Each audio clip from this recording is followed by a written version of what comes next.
Bismillahirrahmanirrahim. Assalamualaikum warahmatullahi wabarakatuh. Salam sejahtera untuk kita semua. Om Swastiastu. Rahayu, Rahayu, Rahayu. Namo Buddhaya. Jumpa lagi kita bersama saya Umar Ali Hamzah di channel YouTube Anak Alam. Sebagaimana video saya yang sebelumnya, saya mengatakan bahwa akan saya buat videonya tentang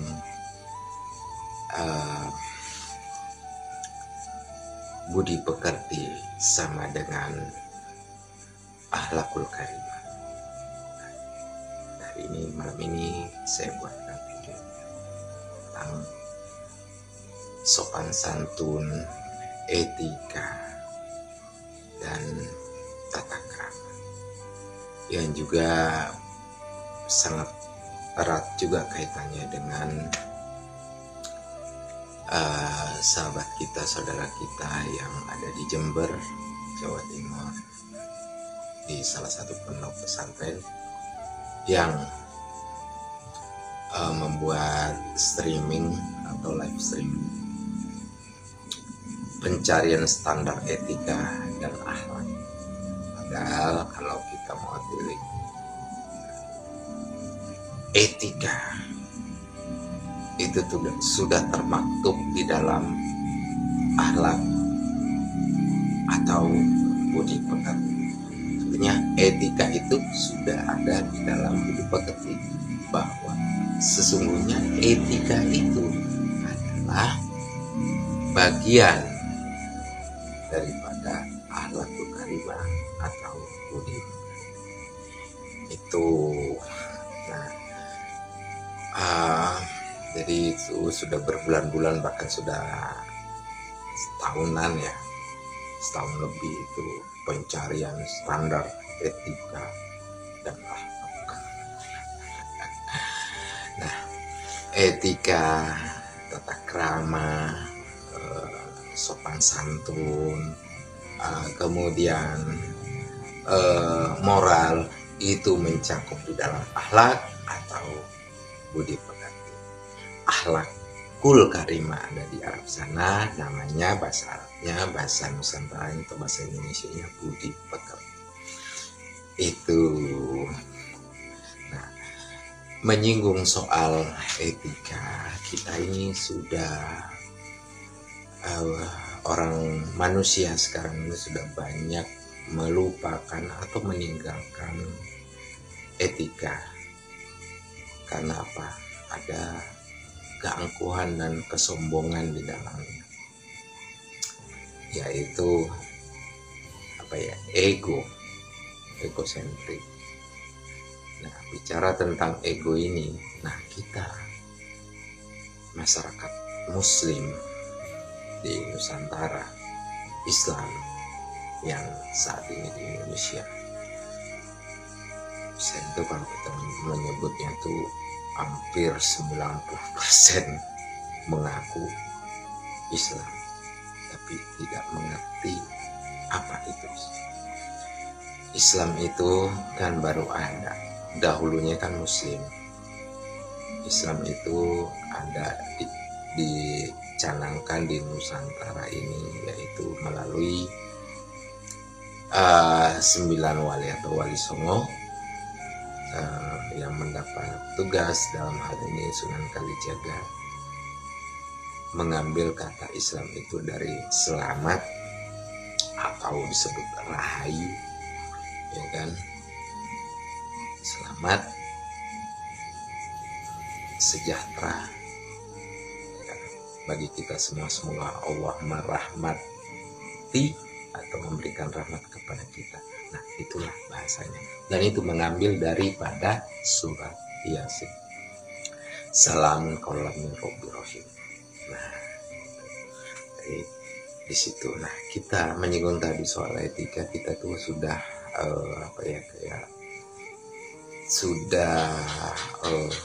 karena ego ya, akhirnya kita langgar namanya etika. ya khususnya masyarakat Muslim atau Islam itu sendiri melanggar etika. Contoh, banyak yang rumah-rumah ibadah, khususnya baik masjid maupun musola, ya, setiap waktu 5 waktu itu azan pakai toa corong, telinga, pemekakan telinga. Nah, sementara lupa di sekitarnya banyak orang yang di luar dari Islam atau Muslim. Apa kita tidak malu terhadap mereka yang tidak menganut Islam? Mereka beribadah, mereka punya rumah ibadah juga, tapi dalam beribadah mereka ini sangat khusyuk, sangat hening, sangat damai di dalamnya. Nah, kita Islam di masjid, azan setiap waktu aja. Belum lagi menunjukkan waktu azan, sudah ada pengaji sholawatan. Nah, pakai toa. Nah, gimana orang yang tinggal di lingkungan tersebut? Ya kan? Mengganggu tidak? Kita punya perasaan tidak? Ini kan juga menyangkut perasaan. Kira-kira seandainya kita di luar dari Muslim atau Islam, bagaimana perasaan kita? Iya kan? Dengan bunyi azan, ngaji, selawatan, belum lagi kalau hari-hari tertentu ibu-ibu pengajian, selawatan pakai toa. Coba. Nah, itu juga bagian daripada etika. Karena etika itu adalah kita di manusia Nusantara sudah mendarah daging, jadi tidak perlu lagi ada tulisan atau bukunya, tidak perlu. Karena sudah mendarah daging, diajarkan oleh orang tua kita tentang etika. Bagaimana kita menghadapi orang yang lebih tua atau yang lebih muda, panggil mas, panggil abang, ya panggil kang, ya kan, panggil aa, ya kan. Nah, itu semuanya adalah etika, sopan santun. Tidak perlu ada bukunya ditulis gitu, harus begini, tidak. Nah, kita sendiri sebagai orang tua juga sering kali mengajarkan anak-anak ketika ketemu saudara kita atau keluarga kita, bahkan ada orang lain yang lebih tua datang berkunjung, salim nak salim, ya salim, ya kan, ada yang ini, ada yang itu etika, sopan santun itu. Jadi kita manusia yang ada di Nusantara ini adalah sudah mendarah daging, tidak perlu ditulis, ya kan? Karena sudah terbentuk sejak lahir. Nah, jadi ada Pancasila, itu semua adab, ya kan, adab, keadilan, semua itu tidak perlu ditulis, artinya sudah mendarah daging. Karena apa? Ada kitab yang tidak tertulis di dalam buku, yaitu tercatat di dalam kitab Lauhul Mahfuz, kitab alam semesta yang sebelumnya dan sudah ditulis adalah kitab diri kita. Ini. Nah, itulah yang kitab diri kita, itulah yang kita jalan sehari-hari. Nah, itulah standar etika kita. Ya, seperti itu. Jadi, ya kenapa sih kita bingung-bingung mencari? Nah, sudah ada, tinggal kita gali apa sih? Orang sudah jalanin semua yang namanya standar etika ini.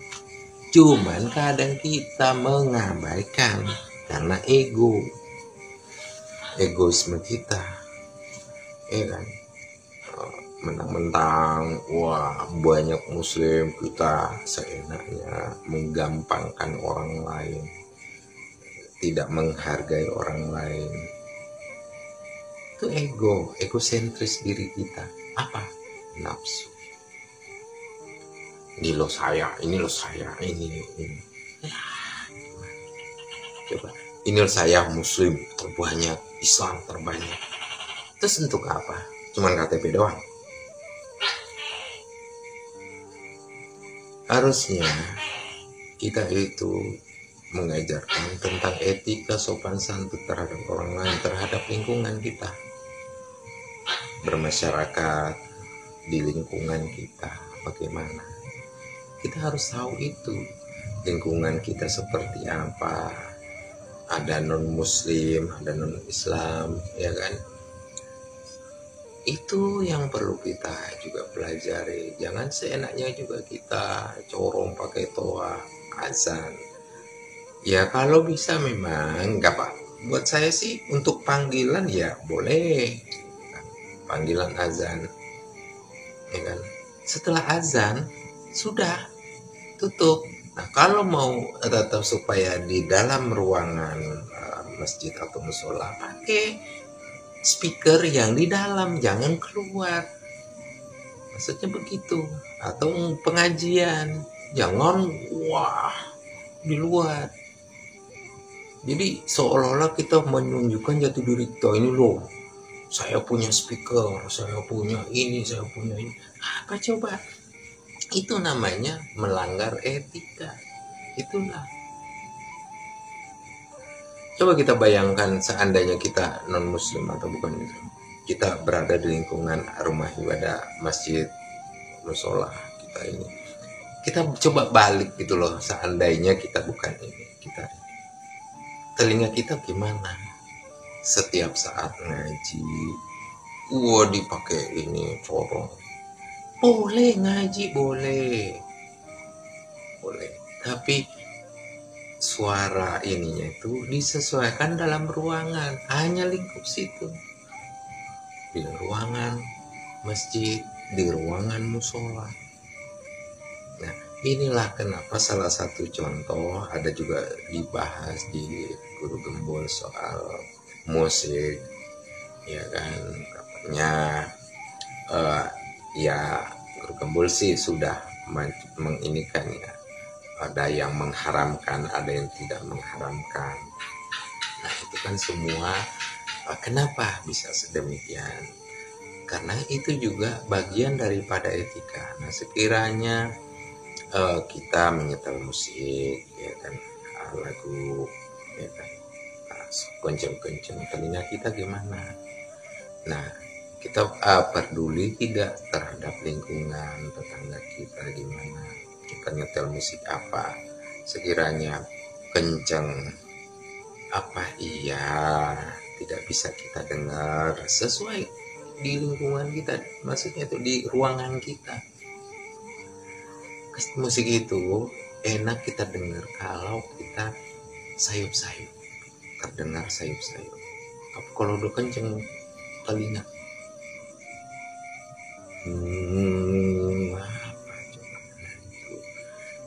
coba kita ini lagi.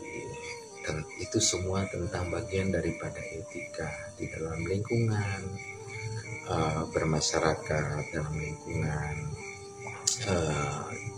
di tetangga. Nah, itu jadi salah satu contoh bahwa baik musik maupun yang pakai speaker yang gede-gede, pengajian, ngaji dan segala macamnya, harusnya kan mengkaji. Ngaji itu adalah mengkaji, kajian, dibaca Al-Quran atau kitab itu ya, diresapi, dilaksanakan. Ini mah tidak, ngaji, kaji, dibaca doang tapi tidak dilaksanakan. Itu Al-Quran itu, semua kitab itu di dalamnya semua termaktub namanya etika, sopan santun, tata krama. Yang ditulis itu kan di dalam kitab-kitab itu semua tentang tata krama, sopan santun, semua isinya. Nah, betul tidak? Nah, di sini kita di negeri matahari, negeri Sam, kita di Nusantara. Nusantara itu kan adalah negeri Sam, negeri matahari, Sundayana, Suryayana, Matarama atau Mataram. Itu semua adalah tentang matahari. Atau kenapa harus matahari? Punya mata kan, bukan mata satu. Nah, itulah yang tadi egosentris itu adalah masa satu hanya berpandangan kuda, kacamata kuda begitu, potong. Lihat hanya nggak nengok kiri kanan gimana tetangga kita. Tuh, jadi kita melanggar etika. Jadi sudah apa ya? Saya sendiri merasa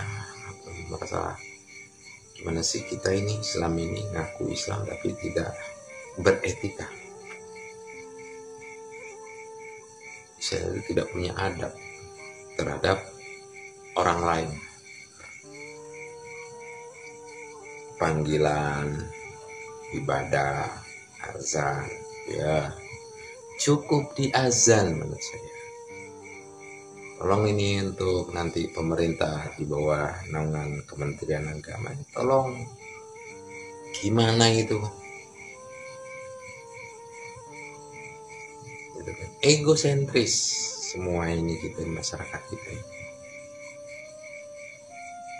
Kecorong tua seolah-olah semuanya. Panggilan azan, masjid bagus-bagus semua, direnov dan segala macamnya, pakai keramik dan segala macamnya, wah mewah-mewahan semua. Terus bagaimana di lingkungannya? Banyak rumah ibadah, masjid, musola dibangun bagus-bagus semua, pada nyumbang, tapi pada nyumbang tidak di masyarakat miskin.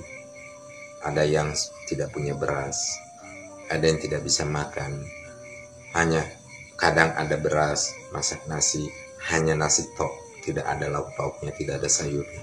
Gimana? Masih banyak juga yang ngontrak. Bayar kontrakan justru susah. Ada salah satu teman saya, ya saya sendiri juga ngontrak. Ya. Nah itu mungkin inilah pembelajaran buat kami atau saya sekeluarga bahwa masih ngontrak. Kenapa?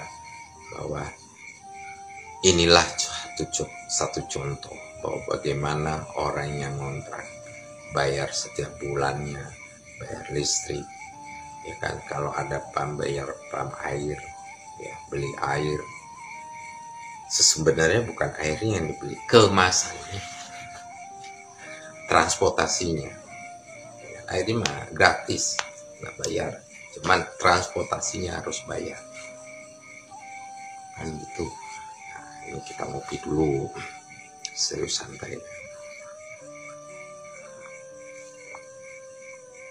Nah itu, jadi coba kita pelajari, memaknai, mengkaji di mana kita berada, di lingkungan mana kita berada. Yang namanya budi pekerti sekarang hilang. Kemarin juga saya juga sempat bahas atau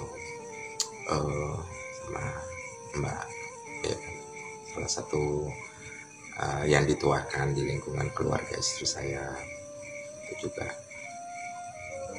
kita juga beliau menyadari bahwa kita ini sudah tidak ada yang namanya etika tata krama terhadap lingkungan, masa bodoh semuanya, yang dikejar hanya materi, kerjaan, segala macam, ya kan? Sehingga anak-anak sudah tidak ada lagi yang dicontoh. Padahal guru itu kan digugulan, ditiru. Artinya apa? Artinya itu orang yang dicontoh dan ditiru perbuatannya. Makanya ada peribahasa kita luar biasa itu. Guru kencing berdiri, murid kencing berlari. Coba bisa nalar aja kita itu, ya kan? Nah, coba kita renungkan di situ.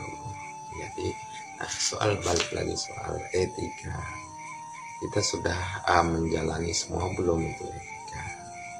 Bagaimana kita menyetel musik, lagu, lingkungan kita aja, ruangan kita, coba kita yang dengar, tidak perlu, jangan hanya mentang-mentang artinya punya speaker aktif gede-gede kita kencingin seolah ini loh saya punya ini saya punya, ada apa? Ego, menunjukkan diri, apa? Nafsu, ya kan?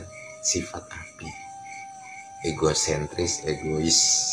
Nah, itu sifat api, ingin menang sendiri, nggak mau tahu orang lain. Itu dia. Nah, kita masih memelihara itu egoisme kita punya speaker aktif, sound apa ya, kita nyetel musik ya, kenceng. Nah sekarang kita nyetel pokoknya contoh lagu, nah didengar kencengnya, didengar semua para tetangga. Kalau tetangga itu senang lagu tersebut mungkin masih bagus tapi kalau nggak senang gimana? Artinya menimbulkan iri, dengki, dan segala macamnya kan. Ini menimbulkan hati di dalam orang tersebut, gimana ini orang nggak pernah mau tahu lingkungannya. Akhirnya apa? Di dalam etika moral itu artinya dia sudah menimbulkan dosa terhadap dirinya. Coba berkaca, nunjuk siapa nih? Ayo. Kalau saya nunjuk begini berarti kan baik di cermin maupun di kamera nunjuk diri saya sendiri kan. Nah, itu artinya itu kita ini menunjuk diri sendiri. Cobalah kita belajar dari kita bercermin, bersolek, ya kan tetap kita ini gerakan ini. Coba mari kita. Masih banyak sebenarnya etika sopan santun itu yang tidak tertulis, yang sudah kita jalani setiap hari. Coba kita ketemu orang yang lebih tua, kita lagi jalan, ada orang di pinggir jalan atau di wilayah jalan tersebut, kita permisi ya. Nah kadang juga yang tidak ada orang, kita lewat di tempat-tempat sepi kadang, atau di permisi numpang lewat ya. Nah artinya itulah sopan santun etika kita. Coba di luar sana, di luar sana tidak ada itu kan seperti itu. Nah makanya untuk itu perlu ditulis bukunya yang dikenal sekarang kitab suci. Al-Quran sendiri asal katanya Quran, asal katanya dari kara itu adalah membaca, artinya bacalah. Nah, inilah juga salah satu contoh yang kita suruh baca ketika 17 Ramadan, bacalah Iqra. Apakah Kanjeng Nabi malaikat Jibril memberikan nih loh baca nih bukunya nih Al-Quran ini? Kan tidak. Ini Al-Quran ini baca wahai Kanjeng Nabi, kan tidak. Hanya suara. Nah kalau suara apa yang mesti aku baca? Tidak tahu. Kenapa hanya suara?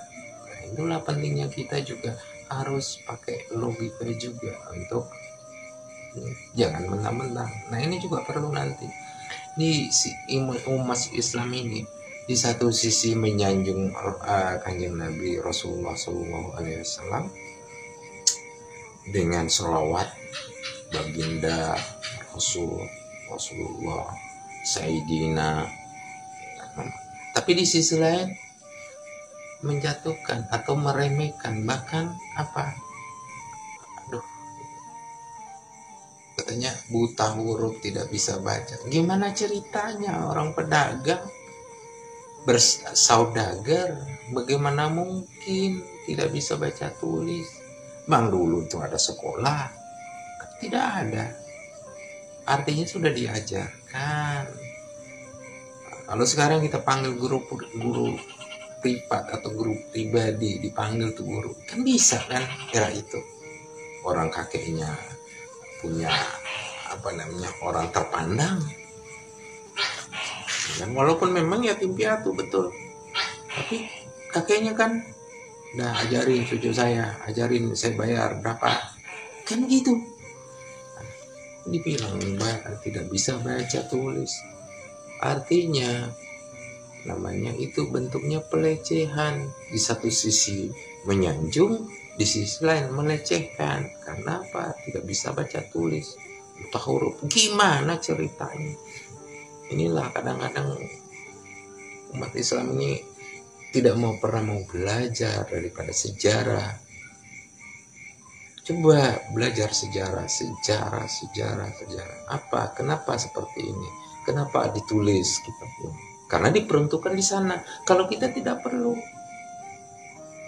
bukan tidak perlu dalam kitab itu, karena memang kitab itu adalah diturunkan dari Allah untuk para nabi, untuk para manusia, untuk dipelajari, dihayati, dilaksanakan, dikaji lagi maknanya. Nah, ini juga nanti nih tentang Al-Baqarah ini, kenapa bisa begitu? Ini juga nanti Kementerian Agama juga mesti ini tuh soal Al-Baqarah kok diterjemahkan menjadi sapi betina. Qara itu sendiri apa? Bacalah atau membaca. Al itu baik, mulia. Al-Baqarah ada hanya. Nah, hanya itu penyambung. Kalau di sini adalah huruf pertama adalah hana cara, hanya qaraah bahasa Arabnya di sana artinya membaca. Kenapa bisa jadi Al-Baqarah kok jadi diterjemahkan menjadi sapi betina? Itu juga bentuk daripada pelecehan. Nah, coba ini lagi pemuka-pemuka agama ini yang Muslim, kiai, ustadz, ulama, Kementerian Agama, coba dikaji lagi itu. Banyak kok di online itu diterjemahkan, bahkan ada Al-Quran juga terjemahnya Al-Baqarah dalam kurung sapi betina. Maksudnya apa? Memang betul di dalamnya ada tentang sapi betina di ini kan yang Nabi Musa. Tapi kan bukan itu. Padahal sesungguhnya, coba perhatikan di Al-Baqarah sendiri, di akhir-akhir ayat, di penghujung ayat Al-Baqarah itu kan semuanya doa. Dan namanya Rabbana atina fid dunya hasanah wa fil akhirati hasanah wa qina adzabannar, doa. Nah, kenapa tidak diterjemahkan Al-Baqarah membaca, atau dalam ini lagi Al-Baqarah adalah doa? Kenapa harus sapi betina? Ini saya agak protes ini. Diterjemahkan seenaknya, itu kan bentuk pelecehan. Coba itu diluruskan lagi, dikaji lagi tuh. Mau Kementerian Agama, dinas-dinas yang terkait, semua yayasan-yayasan yang berhubungan dengan itu, coba dikaji lagi tentang itu. Nah, itulah bagian daripada etika, moral, sopan santun semua yang ada di situ. Jadi kalau itu saja yang kita tidak mau belajar daripada apa yang menjadi sejarah, gimana mau maju? Rasulullah katanya Ummi. Nah, tahu nggak Ummi itu apa? Ibu. Ummi itu ibu. Nah, kok diterjemahin Ummi tidak bisa baca tulis atau buta alias buta huruf? Gimana ceritanya? Coba deh. Tuh. Nah, inilah salah satu bagian daripada yang namanya pelurusan sejarah yang Allah akan turunkan yang dimaksud adalah ada pemimpin akhir zaman, itu adalah Imam Mahdi di Arab sana. Kalau di sini adalah namanya Putra Batara Indra, ya kan? Nah, Putra Batara Indra, Satrio Piningin atau Sang Pinili, Sang Kinasi, itu semua. Jadi ya, karena ini menyangkut, jadi sesungguhnya Putra Batara Indra atau disebut wali atau Imam Mahdi, dan apapun bahasanya, itu meluruskan kembali, bukan membentuk agama atau mau mengganti agama, tidak mengganti, artinya meluruskan atas tugas-tugas tersebut yang Allah sudah berikan kepada pemimpin akhir zaman tersebut, dikembalikan lagi ke relnya. Ini loh rel itu. Jadi jangan salah kaprah nih para saudaraku, sahabatku semua. Ini ketika kita berbicara tentang etika, sopan santun, tata krama. Kemarin saya sudah bahas tata krama, ya kan? Tata diri kita, tata diri dulu. Kemudian tata lingkungan, bagaimana lingkungan kita, tengok kiri, kanan, ya kan, segala macamnya. Kan di sholat juga ada tengok, salam alaikum, kan itu. Coba perhatikan lingkungan, gitu kan. Nah, itu semua bagian daripada standar etika, moral, tata krama, adab, sopan santun kita. Itu bagaimana kita yang lebih tua, itu semuanya sudah tidak perlu dibukukan kan. Kalau itu ditulis itu banyak, berapa banyak kitab-kitab kita itu. Nah itu ya, cobalah kita ini renungkan lagi. Saya di sini hanya menyampaikan, tugas saya menyampaikan, dan semua kebenaran itu kembali datangnya dari Allah Subhanahu wa Ta'ala. Saya hanya melaksanakan tugas menyampaikan, ya kembali kepada diri kita masing-masing. Ya ambil yang baiknya, buang yang buruknya. Termasuk apa yang saya sampaikan ini, coba kita ini lagi, termasuk tadi Al-Baqarah tadi, ya kan?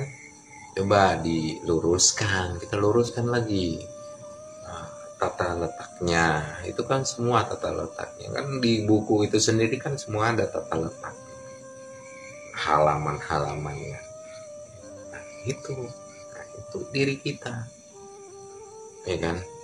Kenapa Al-Quran tulisannya bagus gitu kan, kaligrafi ya dibuat seperti itu supaya apa? Indah, mencerminkan kesenian. Nah, ya kan. Coba kalau pakai pulpen aja gitu, nggak ada dari ini itu ditulis itu kan, dari kecil kemudian lebar-lebar terus ujungnya kecil lagi, dari kecil terus di ujung tengah ini lebar terus kemudian ujungnya kecil lagi. Coba, kan itu seni. Nah ini juga menyangkut kesenian, nanti juga akan dibahas lagi yang ngaku-ngaku mencipta lagu. Nah, itu artinya sudah ada egosentris, ingin menyanyi Tuhan, pencipta lagu A. Nah, kenapa sih bukan karya? Coba karyanya si A, karena itu kan susunan kata-kata dikonsonansikan kan, menjadi ada tanda nada lagunya kan begitu. Coba, jadi bukan pencipta lagu tapi karya lagu, karena mencipta itu artinya sama halnya dia sudah menjadi sang cipta itu sendiri. Nah itu termasuk kata-kata aku, nah, itu itu juga kurang pantas buat kita hamba Allah. Aku berdiri. Coba perhatikan di kitab ketika aku menyampaikan. Nah, aku itu berdiri. Nah, itu satu. Coba saya. Kalau aku itu pantasnya yang menyebut aku itu Allah. Dalam Al-Quran coba cari aku. Itu kata-kata tegas dari Allah. Aku menciptakan sesuatu. Kami, artinya kami dari satu semua. All for one, one for all. Artinya satu untuk semua, semua untuk satu. Artinya semua itu untuk Allah. Nah, mari kita ini semua. Nah, ini saya jelaskan walaupun lompat-lompat ya kata orang. Tapi coba kalau kita cermati satu sama lainnya kan nyambung. Di Al-Quran juga pasti banyak juga, ada juga ayat satu dengan ayat yang lainnya. Kok ini kok nggak nyambung? Tapi kita baca yang lainnya nyambung dengan ayat yang lainnya. Itu artinya dari ayat satu ayat berikutnya kan kadang kok berbeda ya, beda ini maksud dan tujuannya. Tapi kok di ayat ini sambungannya di surah yang lain. Nah, artinya itu yang perlu juga dikaji. Nah, kita kaji dalam hal ini berkaitan sunnah itu maksudnya itu riwayat yang ini kan Kanjeng Nabi dilaksanakan bahwa Kanjeng Nabi itu